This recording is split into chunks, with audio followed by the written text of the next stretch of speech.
Hi everyone, good day. In this video or in this presentation, I will be discussing about what is photojournalism, functions of pictures and illustrations, tips on getting better pictures, tips for writing caption or outline, and I will also be discussing in the last part of this video about the ethics of photojournalism. Photojournalism tells a story, and it often does, in a single photograph, to capture that single moment in time and give viewers the sense that they are part of it. Photojournalism strives to convey what is happening in one shot. They evoke a feeling, whether it's astonishment, empathy, sadness, or joy. Photojournalism is about showing the world a story of something that really happened. Photojournalism allows the world to see through the eyes of the photographer for just a moment. Simply saying, it is the process of storytelling using the medium of photography as your main storytelling device. While a journalist will use their pen and paper to tell stories, a photojournalist will use their camera to capture the visual representation of a story. It is somewhat very relatable to the famous saying, "A picture is worth 1,000 words." Well, this is the theory behind photojournalism. I personally consider photojournalism as the celebration of different emotions depicted on the different images without neglecting the idea that it is still anchored on the tenets of journalism, which is to show what is true and real. At this very point in time, I will be presenting the functions of pictures and illustrations. First is to attract attention. It catches the reader's interest so that he or she will be enticed to read the text that go with it. This is one of the goals of photojournalists, to catch the interest of the readers, to make them want to view the photograph. But not just that, to let them think critically, what does the photo is trying to tell. Next, to beautify the page. Through pictures and illustrations, it will enhance the visual aspect of that page, and this will lead for the readers to focus on it and eventually to understand the meaning behind those images. Next, to complement, support, and give visual meaning to the news. There are those readers who can better understand articles if presented with images, so this one is indeed very helpful for them. Not just the images captures the attention of the readers, it also gives them a bigger and clearer grasp on the news or issue tackled. Next, we have to illustrate a point in the story. Simply saying, pictures can be used as a medium to better present an angle in the story. We also have here another function to tell the story itself through the help of the caption. Aside from the images, captions also play a very important role in photojournalism, as the caption will agree to what is meant or implied by the images. This way, the readers and viewers will have a hard time getting the main point of the story. And lastly, to help the readers know how the person or place mentioned in the story look alike. Images are strong indicators on the descriptions of the persons involved in the story. It's not only applicable to the person, also the place and where the story happened, giving the readers better understanding of the story or issue being tackled. Next slide, it's all about techniques or ways and how to have a better understanding on pictures or how to achieve better pictures. So first we have here simplicity. It should be simple. The picture is not crowded or cluttered unless the purpose is to show how big the crowd is. Rarely should have more than 5 people in a picture. Anything distracting to the pictures should be eliminated. Anything that helps a picture tell a story should be included. My understanding for this is the goal of images and illustrations is to guide the readers or viewers to better understand the point of a story. And as a photojournalist, it is something you should instill in your mind. You should not create confusions and frustrations among the readers. Second, we have a focal point. Viewers should not have their eyes pulled in 3 or 4 directions. Instead, eyes should be drawn to the main subject, and then the viewer may look lesser figures.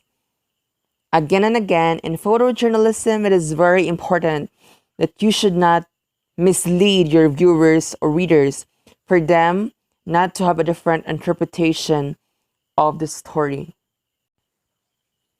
Third, we have the action. In almost cases, a picture of people doing something will be much better than one in which a person is staring into the camera. It's all about being dynamic and letting the viewers show pictures that shows motion and movements to be able to capture their attention at the same time to add spice and drama to the story. But as a photojournalist, you also need to remember that it must be factual and based on what is true. Fourth, we have subject. A good photojournalist seeks variety in subjects, young and old, the garnish and the plain, the ordinary and extraordinary. Subject in photojournalism refers to the context of your photographs, images, and which is also an integral part in the success of the goal realization in photojournalism. Fifth, we have technical quality. The picture must be in focus without blur caused by camera movement. The picture needs sharp, clear difference between the various light and shades. It's more on the technical aspect. Tiny nuances, tiny details that contribute on the overall impact to the images and illustrations, and the photojournalist should be mindful about those things. Number 6, a story. The picture may show gloom or ecstasy, pleasure or pain, success or failure, interest and boredom. But the picture usually tells more. It should convey information about an event, a string of events, a person, a building, or a lace. Story is the main idea that the images wanted to portray. This is the heart of photojournalism. Number 7, mood. A picture should capture the mood of the event. It is the emotion present in the event captured by the images, and this should be delivered to the viewers, readers through the image captured. And for the last number, we have number 8, truth. A picture should give an honest account of what happened. Since photojournalism is still part of journalism, it must be anchored to its foundation, and that is to reveal and to expose real events or real happenings, or to show the truth or to reveal the truth. For the next slide, we have here caption. Caption is defined as the text accompanying pictures, artworks, or illustrations. So here, are the different parts of a caption. So first we have the catch line, a brief, catchy title of the caption, usually in capital letters and bold face. Next, we have body, explains or describes the pictures or illustrations in italics with font with font size bigger than the text of the news story. And we have also here credits, attributes to the source of the pictures.